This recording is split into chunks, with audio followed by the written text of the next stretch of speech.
the biggest thing is just being honest with yourself and kind of being strict with yourself. And if you find yourself like having too much fun and letting your client work or whatever it is that you do drop, then you need to kind of be honest with yourself and say it's not working. This is Debbie, and welcome to another episode of The Offbeat Life, where I speak to inspiring individuals who ditched the norm to become location independent. We'll learn how to create sustainable laptop lifestyles from the experts that will help us achieve freedom from our 9 to 5. Hey friend, are you looking to land a remote gig ASAP? Well, did you know that we not only have a ton of online jobs you can apply to on our site, but now we are also sending them straight to your inbox. I'm happy to announce that we will be sending our email subscribers legit online jobs every Wednesday. We have done hours of research, so you don't have to. If you want to be the first one to hear about the remote gigs we find, go to theoffbeatlife.com to subscribe. In this episode, I speak with Justyn, who is a full-time traveler, online educator, and Pinterest marketer. She runs a full-scale Pinterest marketing and SEO agency, sipping coffee and pinning around the world. So listen on to find out how Justyn successfully lives life on the road as a Pinterest marketer. Hey everyone, thank you so much for being here. I am super excited to speak with my guest today. I'm here with Justyn. Hey Justyn, how are you? Hey, good. How are you? I am wonderful. Can you tell us about you and why you live an offbeat life? Yeah, so I first left home to sort of travel and take a year off of university 6 years ago now, actually. And I had big dreams and big goals of starting this like epic travel blog that everyone in the whole world was going to follow and love. And I was just going to be able to travel and, the money was going to roll in. And I had all these big dreams. So I left home and I started traveling and I made no money. Like my blog was just like cricket. Nobody was reading it except I know my mom was probably the only one checking my like weekly update. And it wasn't until I completely ran out of money that I realized people actually work online.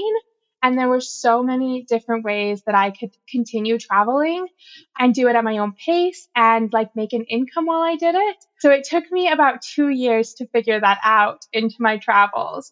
But yeah, now I'm able to continue traveling the world. I work for myself. I'm like full into the digital nomad life. It's been amazing. It's so funny that you say that because most of us, because we're completely clueless when we start going into this type of lifestyle, Yeah, exactly. You think automatically your blog, like any platform that you have is going to make you instant money because we see a lot of successful people online all the time and they tell us how much they make. Like, yeah, I make like 6 figures or, a year or more. And then you start getting into it and then you realize that it's not as easy as it seems, and there's actually so much moving parts that go along with it that we don't automatically see. So for you, Justyn, when you figured that out, that it was actually not as easy as you thought, what were some of the steps that you took in order to get you to the next level so that you can actually get paid to blog or even just stay afloat while you traveled?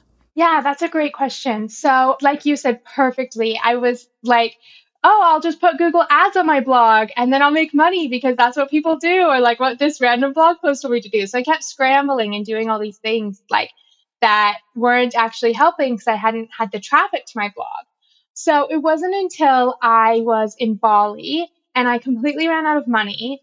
And I was at a kind of a pool party and I was kind of filling it out because I didn't have anywhere to stay and I didn't have any money. But here I was at this like fun party and I was talking to these girls who actually had successful blogs. And I was like, oh yeah, that's really cool. I'm a blogger as well. Like I'm in here with you. I get it.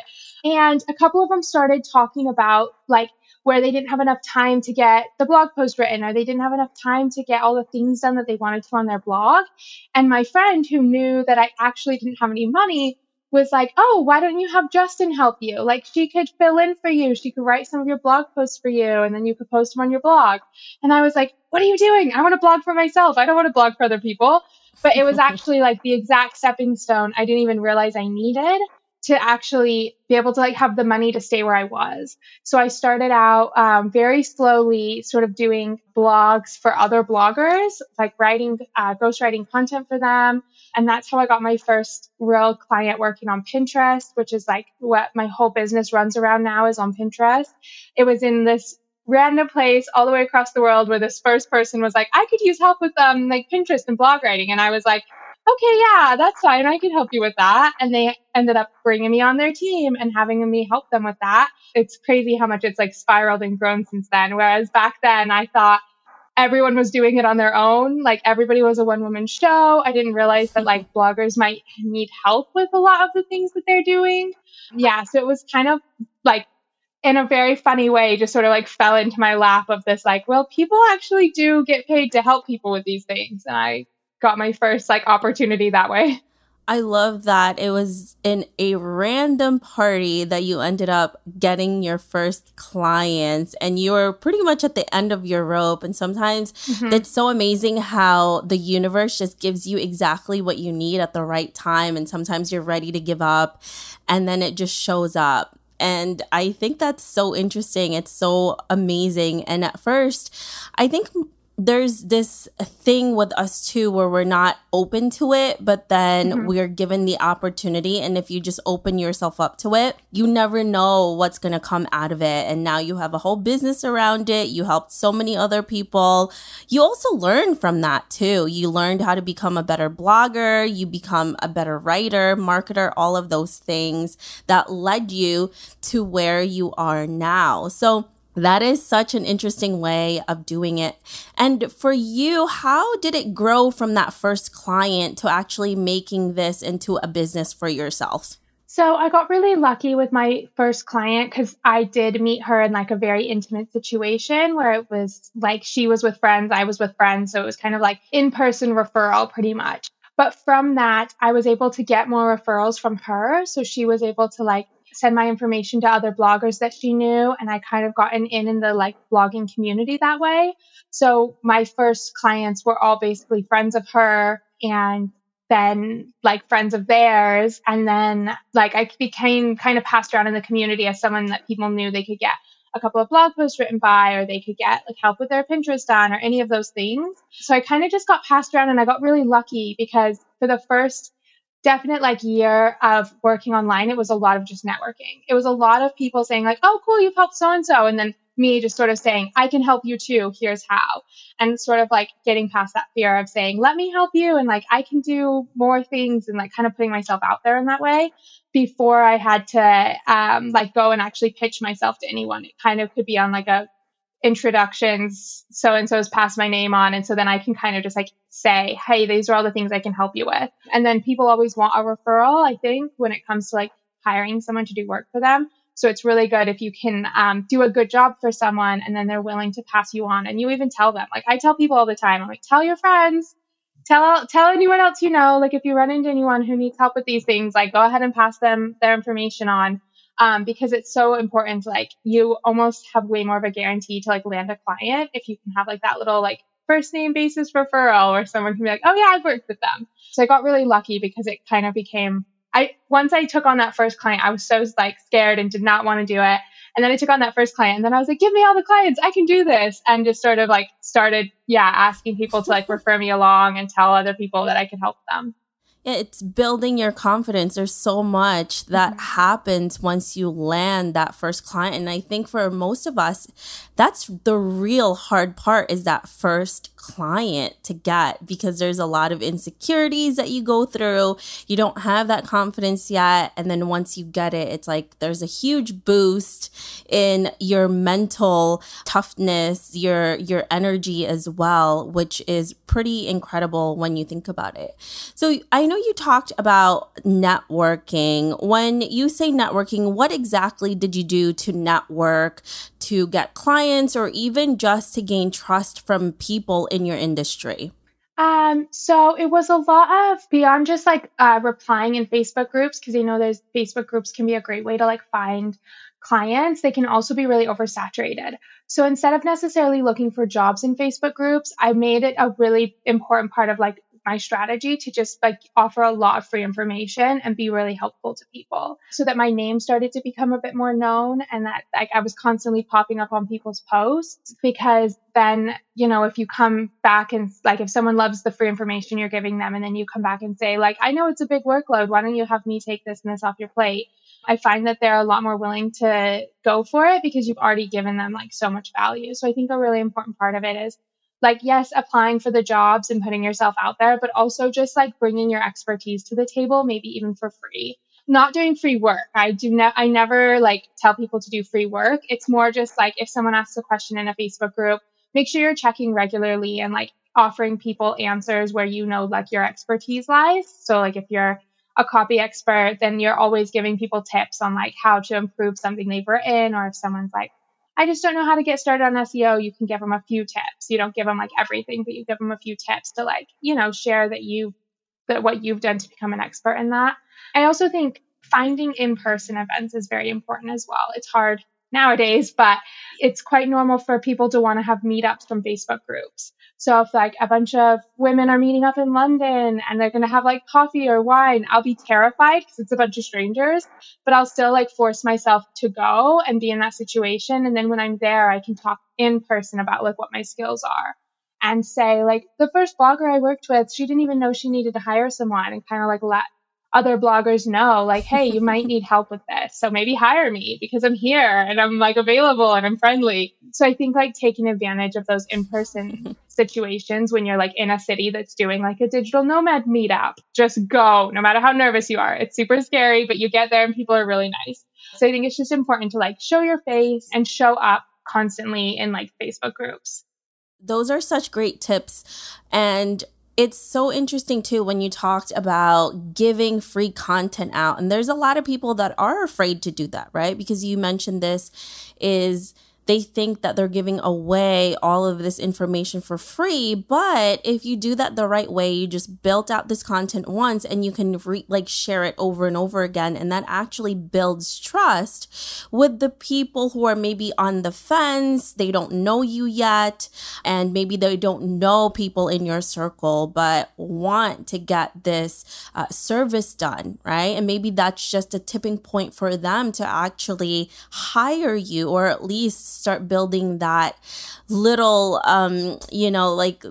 information in their head saying this is the right person for me. Because maybe like you mentioned, Facebook, if somebody puts out that they need someone, there's like hundreds and hundreds of people out there who are vying for that same job. And most likely, if you do the same thing that everyone else is doing, you're not going to stand out.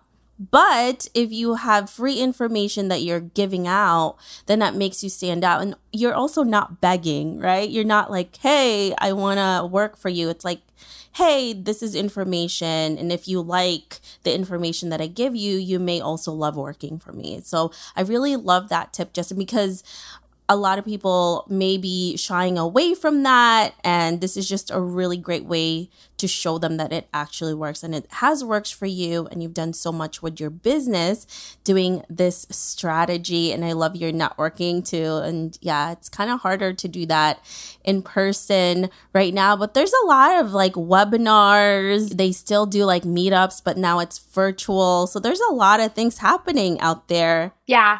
I was going to say there's a lot of Zoom gatherings. And I think in-person meetups are coming back a lot. Like I'm going to go to like a picnic in the park in London soon. And that's kind of with a bunch of different bloggers and just people working online, digital nomads, because like we want to start reconnecting with people in person. So definitely keep an eye out for those in-person opportunities to network and like connect with other digital nomads, because it'll also make you feel a lot less lonely. And it will remind you that there are a lot of skills you can offer that you might not have even thought about, because you might meet someone at a networking event who loves like writing course copy and helping people like design their online courses. And you might not even know that that's a thing, but it could be something you really fall in love with and you only learned about it because you went to a networking event. So I think it's great to like pursue learning new skills, but also to like find those clients and kind of like become a name that people will go to for whatever it is that your skill is. So speaking of skills, like remote skills, business skills, how did you find or how can somebody find the right skills that they need to learn in order to make money from it? Like how did you do that for yourself? And I guess how can other people do the same as well? So I took a lot of online courses and I still take a lot of online courses. If there's ever something I want to learn, I am the kind of person that's just going to find somebody else that already has taught it to teach me because there's definitely like loads of YouTube. You can learn anything on YouTube these days, but obviously you're going to need to know like what to search for and who to search for and who to follow. But I found that online courses, the first online course I took was about how to be a virtual assistant.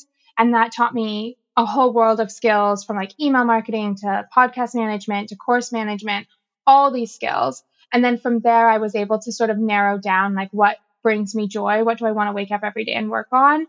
Is it, like helping someone with their scheduling and that kind of thing? Or is it more like copywriting and being a little bit more behind the scenes? So that course helped me loads in like finding out everything that was available.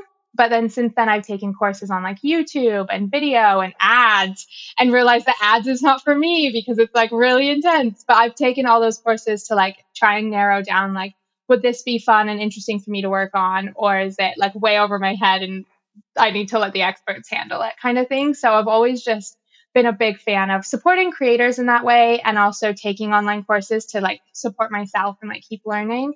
I dropped out of school, so anytime I can feel like I'm going back to school is really fun for me because I'm like back in the classroom and like binge watch online courses. But obviously, if you don't have the budget for that right now, you can find out so much information on YouTube. Just start Googling like whatever you are passionate about. There's going to be people online who are creating free content for you to consume, and it's going to be like you can learn about all kinds of online skills. I find video learning to be like, that's why I keep like saying YouTube or courses, because I find video learning to be like so beneficial for me, just being able to like listen and watch someone teach me something. So I would say YouTube. And then when you're ready, upgrade yourself into some online courses to learn like the real like nitty gritty of how things work. Yeah, I completely agree. YouTube is pretty incredible. Like you can learn so many different things there and you can actually piece them together, especially if, like you mentioned, you don't have a budget for it yet and you can learn the pretty basic parts of it and then keep growing from that. And yeah, I also love video learning too. And also like, it's so interesting because when we're at school, most of the time we really have no say in what we're learning, right? But then when you start a business, you get to choose what you learn. And that's why it's a lot more fun when you do it that way because, it's not just about what you have to do, it's what you want to do as well. So it makes it more fun. That's why learning and is a lot more fun. And we have to constantly learn every single day. I feel like every day we have to learn something new, right? Yeah. And every day a platform changes. So as soon as you feel like you know something, the platform's like, oh, we're not doing it that way anymore. And you're like, oh, great. I get to learn something completely new. But that's why I think it's important if you take a course or if you watch a video, you think you want to do something and you end up realizing you don't like it, like how I was with ads. I took this whole like 6-month program on how to do ads and I like stuck with it and I thought I'm going to like be able to do this. And then I got to the end of it and I was like, I don't even want to do this anymore. I think it's important to like give yourself the grace to walk away from a skill and be like, all right, I just spent that money and that time, but it's not for me, and just walk away because we do choose this life because we want to do something fun and we want to live like outside the norm and we want to like create even the work day that we want. So if it's not matching the work day you want, like don't be afraid to walk away from it and like refer someone else to ads, but you keep like plugging ahead and figuring out what that like fun, passionate thing you really want to do is. And that's the beauty about this lifestyle is that freedom that you have to let go of things that doesn't really serve you or you don't really want to do and do things that are really for you, right? Where your purpose is, where your love is, and that really makes everything so much better. And it makes it so much more fun when we do it that way. And it seems like, you're doing that for yourself. And sometimes we do like spend money on things that are not really for us, but we do that sometimes almost in the daily anyway. So oh yeah, we do that all the time. We buy shoes all the time that we decide we don't want anymore after we wore them once. Like we do it with everything. It's okay to do it with your education as well and like your learning experiences. And yeah, especially because online courses cost like pennies compared to what we pay for university. And most of us go to university and decide we don't want to do that anymore. So it's all like comes together in the end. Yeah, I feel like all of this learning, it is so much more cheaper than university, and you also can do so much more with it in the long term. And comparing it, if you're an entrepreneur, there's really no cap in how much you can make. But if you're at a job, there's only a certain amount before it's capped and you can't grow anymore. So yeah, there's definitely a huge difference with that. So for you, how have you been able to manage your time as a remote worker? Because you have all of these different things that you do, but you also want to have somewhat of a life, right? While you're Mhm. traveling, because you want to enjoy the place that you're in. How do you do that? How do you manage it well so that you can enjoy the best of both worlds? So I used to be really bad at this. I used to work constantly and then I would want to see places. So I basically sacrificed sleep. And I'd be like, I'll sleep when I'm not in somewhere really beautiful because I have to work and I also have to see it. Now I actually take Wednesdays off. So I know a lot of people like to do like a 3-day weekend, take Fridays off, especially when they're like traveling or somewhere beautiful.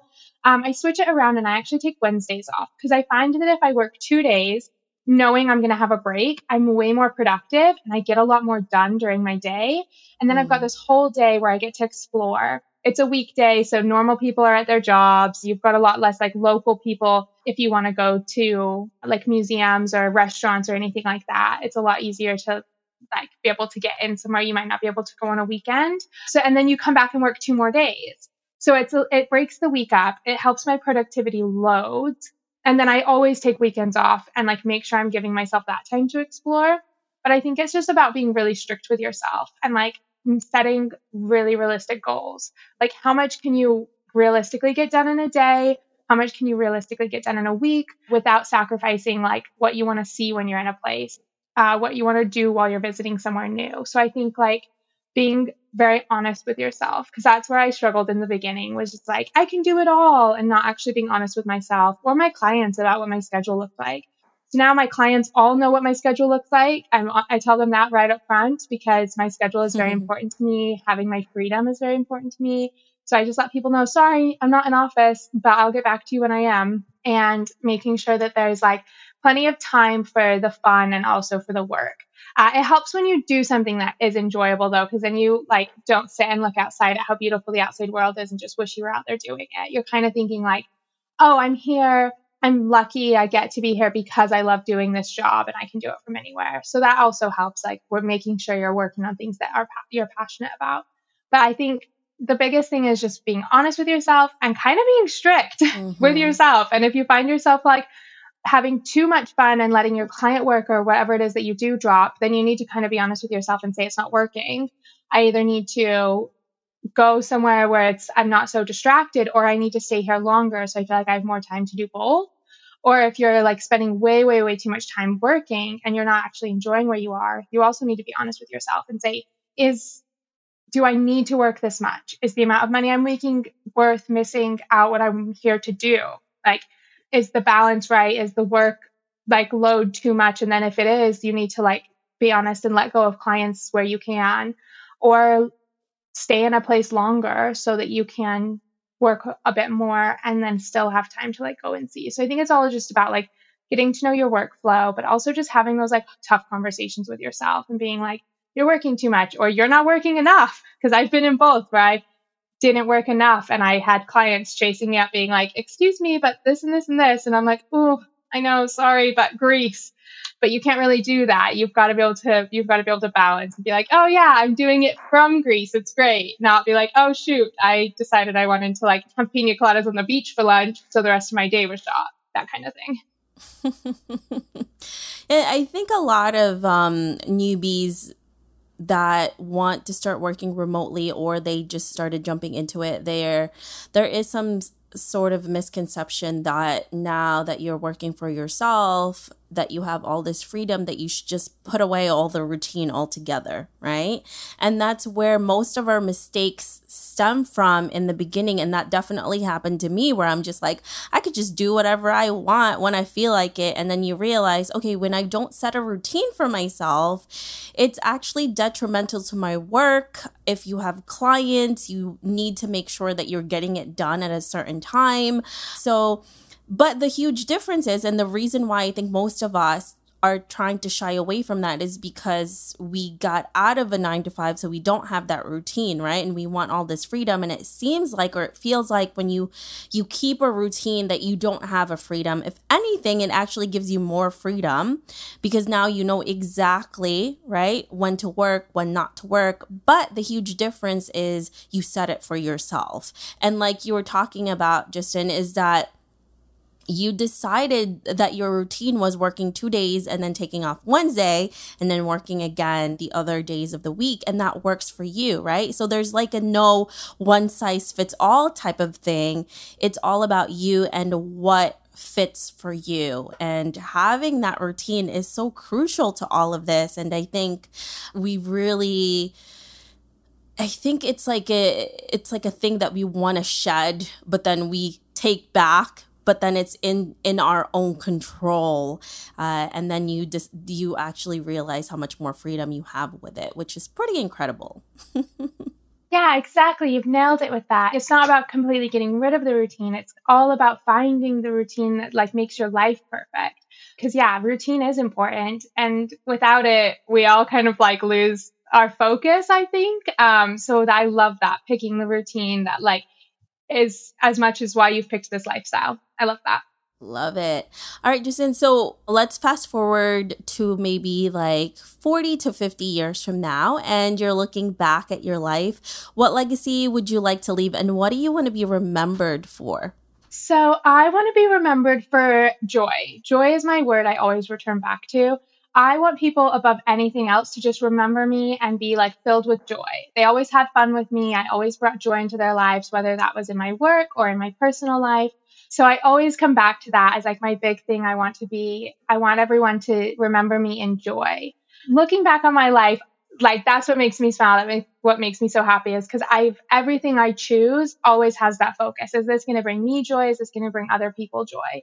So as long as I stick with that, I feel like I'm going to be able to look back on my life, and I want to be filled with laughter. I want to like remember the crazy adventures. I want to like share my business and my growth with people and bring them that same joy that I feel doing what I do. So yeah, it all circles back around this like feeling of, are we taking on this project because it's going to bring us joy? Are we going to this destination because it's bringing us joy? And then in like 40 or 50 years, which I never think about, that's way too far down for me to be thinking about. But when I do think down what my life looks like 50 years from now, I don't want this to be like the crazy 20s or something I grew out of. I want to look back on my life and that every decision driven by this like joy that I feel in my life right now that I've been able to like create for myself. And yeah, so for me, it's going to look like sharing that with other people. I want to have people that I've taught, that have learned how to work online, that have like been able to walk away from their traditional lifestyle that they didn't think they'd be able to walk away from. But at the end of the day, I just want them to be like, oh yeah, that girl taught me how to work online. But more than that, we had so much fun together. We always did this or that. I just want there to be laughter and joy. That's what it comes down to for me. I mean, that's one of the best things, right? It's like your legacy, just to be remembered for somebody who just brings that happiness to everyone. So I love it. Love that you are doing that right now, and you're helping so many people achieve what they want using the knowledge that you have, and also having fun while they do it as well. So Justyn, you travel quite a lot. I mean, you're in London right now. And it's so interesting how there's so many things in really all of our lives that we do. And one of them is travel, but you're able to do this and make money while you do it. And there's so many different locations that you can choose from. So where would you say has been the best place that you have traveled to as a remote worker, or maybe just the best destination for people who want to do this long term? So long term, I think it's definitely important, especially when you're first starting out, to look at low cost of living places. So I found my feet. I got my first clients when I was in Bali. Obviously, Bali is an amazing place for digital nomads. It's where so many people find their place in digital nomading. So that's always a really great option. But I actually, one of the best places I ever lived and worked remotely was in Costa Rica. I wasn't expecting to meet so many amazing digital nomads out there. I kind of thought everybody stayed in Mexico, but I met really amazing people and like really found a community when I was in Costa Rica. And then more recently in Madeira, which is a Portuguese island. So it's in Europe technically, but it was much cheaper than cost of living wise than you'd expect in a lot of Europe. So if you're still kind of finding your feet, if you're still looking for like an island and you want somewhere like where it's slow island lifestyle. Madeira is an amazing choice because once again, there are so many digital nomads on that island and there's a huge community and people are like very welcoming of you to come into that community. So I think there's a few options whether you want to go that like Southeast Asian route and you want to start out in Bali, or if you're from America and you're nervous and you want to stay close to home, Costa Rica is a great choice because it's just a short flight from America. Or if you're in Europe or really want to come to Europe and looking for somewhere affordable that you can also like find your feet and get started, Madeira is a great option. So those would probably be like my top three, but on all different faces of the earth. I will definitely need to check out Madeira because I have been wanting to visit that island. I am an island girl whenever, especially when I do solo traveling. I always find islands to go to because it's not overwhelming. Like you mentioned, it's a much slower pace. And I don't feel like I have to do so many things. I can actually enjoy the place. And there's just a really different vibe when you visit an island. Like the people are different. The surroundings are so different. It's not overwhelming. I love that. So definitely check that out. And what about something that you wish you had done sooner? Is there something that you maybe have thought of that you are thinking that you should have done this a lot sooner than you have? Big one for me is taxes. I did not figure out my taxes soon enough, which is like big and scary and no one wants to talk about taxes. I get that. It's so boring. But I definitely wish as a freelancer, as like a digital nomad, I would have figured my taxes out faster because that catching up after having done it incorrectly was a big mistake. So I would say either talk to someone or that should be your first hire. If you're like growing a team, definitely wish I would have paid attention to my taxes a whole lot sooner. Yeah. And like you mentioned, not many people want to deal with that. But if you don't want to have a headache and do so much more work and it'll cost you more money, definitely start it right from the beginning. That's so important. It's not sexy, but it's something that we have to do. It's definitely not sexy. People are like, what do you wish you did? I'm like, I wish I would have figured out healthcare and taxes. I didn't do either of those things, but they're so boring. I know. I'm like, that's the last thing I want to think about. I want to do the fun stuff. And then it's like you have no choice. Exactly. Thank you so much for being here with us. We really appreciate you and for sharing all of this journey that you had gone through. So it's so inspiring for me to hear all of this and to see where you are now. If our listeners want to know more about you, where can they find you? So they can find me on my website. It's justynjen.com, spelled Justyn. And then they can also find me on Instagram and Pinterest at Justyn Jen as well. So everything's always under the same name for me, just to keep it easy. But yeah, so that's where you guys can find me. Perfect. Thank you so much, Justyn, for being here with us. We really appreciate you. And thanks again. Thank you so much. I hope you enjoyed this interview with Justyn. Make sure to visit theoffbeatlife.com. Again, that's theoffbeatlife.com to get the extended interview where she shares how to grow your business and blog using Pinterest marketing. Hey friend, have you been wanting to start a podcast? I know it can be overwhelming in the beginning. Believe me, I have been there. Lucky for you, we have created a new site called howtocreateapodcast.com that shares a ton of freebies that can help you get started. From launching, growing to monetizing, we share it all in one place. Visit howtocreateapodcast.com for more information. Hey, listeners, thank you for listening to this episode, and I'm so thankful for your support. I would love to hear your thoughts on this episode and get suggestions on guests, topics we can discuss, and so much more. Feel free to reach out at hello@theoffbeatlife.com and let me know what you'd like to hear. If you like the show, don't forget to give us some love and review on iTunes. Thank you again for being a part of this journey, and I can't wait to hear how your location independent story will unfold.